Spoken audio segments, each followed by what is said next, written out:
The जी होरा show में आपका स्वागत है। यहाँ डर, रहस्य और सस्पेंस के अनगिनत किस्से आपका इंतजार कर रहे हैं। आज की कहानी कुछ ऐसी है जो आपके रोंगटे खड़े कर देगी। एक शांत सा मोहल्ला, एक खाली पड़ा हुआ घर और एक ऐसा अतीत जो किसी की भी जिंदगी को तहस नहस कर सकता है। इस कहानी में है डर, सस्पेंस और ऐसा ट्विस्ट जो आपको अंत तक बांधे रखेगा। अगर आप डर और सस्पेंस की इस दुनिया में खो जाना चाहते हैं तो इस वीडियो को जरूर देखें। और हाँ, हमारे चैनल द जी होरा शो को लाइक, सब्सक्राइब और शेयर करना न भूलें ताकि हम आपको ऐसी ही खौफनाक कहानियां सुनाते रहें। तो चलिए शुरू करते हैं आज की कहानी। पड़ोस का खौफनाक घर। अरवी और उसकी पत्नी नीना ने हाल ही में एक नया घर खरीदा था। घर एक शांत कॉलोनी में था जहां हर चीज परफेक्ट लग रही थी।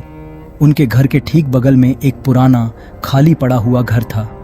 लोग उस घर के बारे में बातें करते थे पर किसी ने उसमें जाने की हिम्मत नहीं की थी। शुरुआत में सब कुछ सामान्य था, लेकिन जल्द ही नीना ने घर के आसपास अजीब चीजें महसूस करनी शुरू कर दी। वो कहती, रवि, मैंने खिड़की से देखा कि बगल वाले घर में रोशनी जल रही थी, लेकिन रवि इसे उसकी कल्पना समझकर हंसी में उड़ा देता। एक रात नीना ने रवि को बताया कि उसने किसी को बगल वाले घर की खिड़की में खड़े देखा। रवि ने इसे सच मानते हुए पड़ोसियों से बात की तो पता चला कि उस घर में वर्षों से कोई नहीं रहता। वहां कभी एक परिवार रहता था, लेकिन एक भयानक हादसे के बाद सब कुछ बदल गया। रवि ने तय किया कि वो खुद इस रहस्य को सुलझाएगा। उसने अगले दिन बगल वाले घर में जाने की योजना बनाई। नीना ने उसे मना किया, लेकिन रवि नहीं माना। जब वह घर में घुसा तो उसे ठंड का एहसास हुआ। वहां फर्श पर धूल की मोटी परत थी और दीवारों पर पुरानी तस्वीरें टंगी थीं। अचानक उसे एक हल्की सिसकियों की आवाज सुनाई दी। नीचे के तहखाने से आती यह आवाज रवि को अंदर खींच रही थी। वह सीढ़ियों से नीचे उतरा और उसने देखा कि वहां एक पुराना ट्रंक रखा था। जैसे ही उसने ट्रंक खोला, उसमें से एक महिला की पुरानी डायरी निकली। डायरी में लिखा था कि उस घर में एक परिवार रहता था, लेकिन एक रात घर में आग लग गई और महिला की बेटी उसी आग में जल गई। उसकी आत्मा अब भी वहां कैद थी। उस रात नीना ने महसूस किया कि उनके अपने घर में भी अजीब घटनाएं होने लगी हैं। चीजें अपने आप हिलने लगीं, लाइट झपकने लगीं और नीना को किसी के चलने की आवाज सुनाई देने लगी। रवि ने सोचा कि यह सब बगल वाले घर की आत्मा का असर है। रवि और नीना ने मिलकर बगल वाले घर में दोबारा जाने का फैसला किया।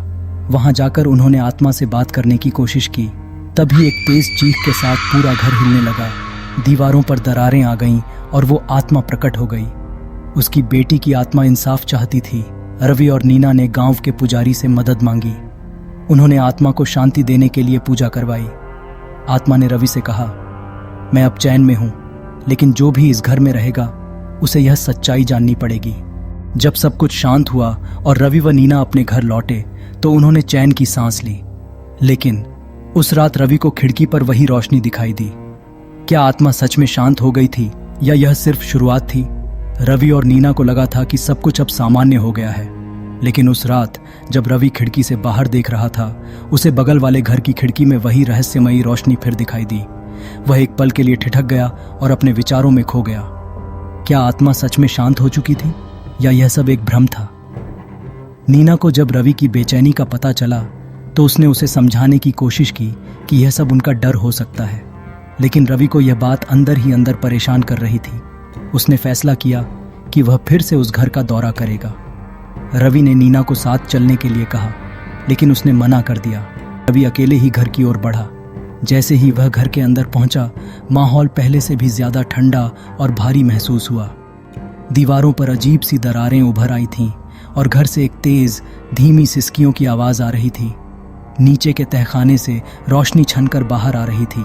रवि ने साहस जुटाकर नीचे उतरना शुरू किया। तहखाने में पहुंचकर उसने देखा कि डायरी के पन्ने अपने आप पलट रहे थे। ऐसा लग रहा था जैसे कोई अदृश्य ताकत उसे कुछ दिखाना चाहती हो। डायरी के आखिरी पन्ने पर लिखा था, जो कोई भी इस घर में घुसेगा वह मेरी बेटी के दर्द का साक्षी बनेगा। तभी रवि को महसूस हुआ कि उसके पीछे कोई खड़ा है। उसने मुड़कर देखा तो एक अधजली आकृति उसके सामने खड़ी थी।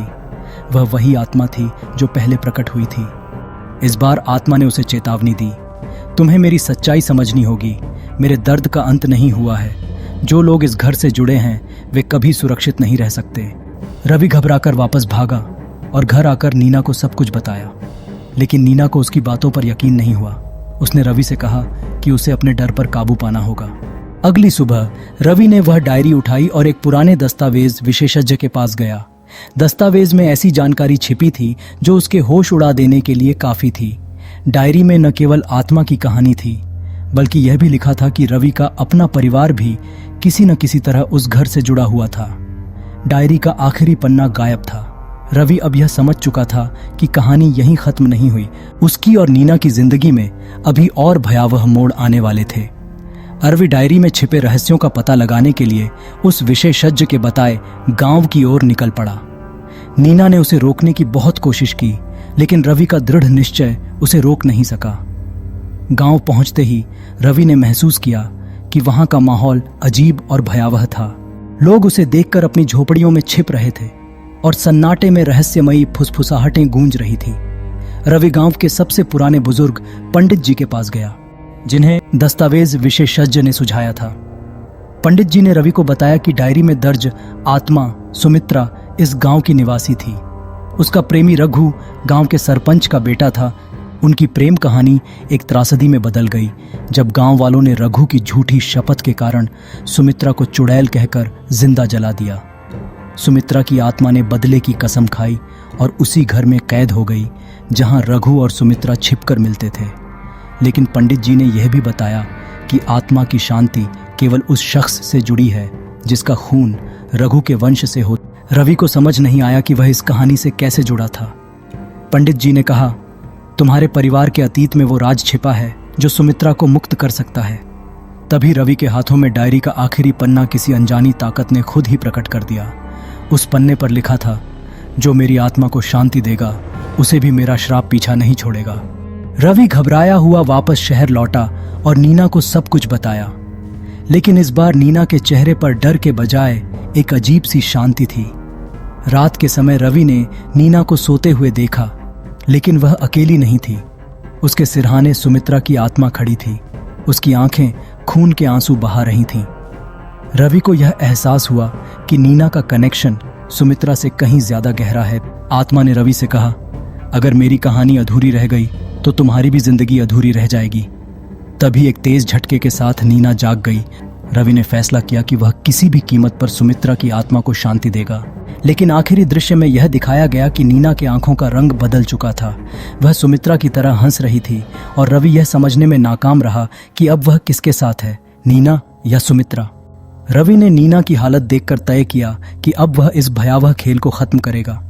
उसने सुमित्रा की आत्मा को शांत करने के लिए पंडित जी द्वारा बताई गई आखिरी रस्म करने की तैयारी की। गांव में लौटकर रवि ने उस घर में जाकर रस्म शुरू की जहां सुमित्रा का दर्दनाक अंत हुआ था।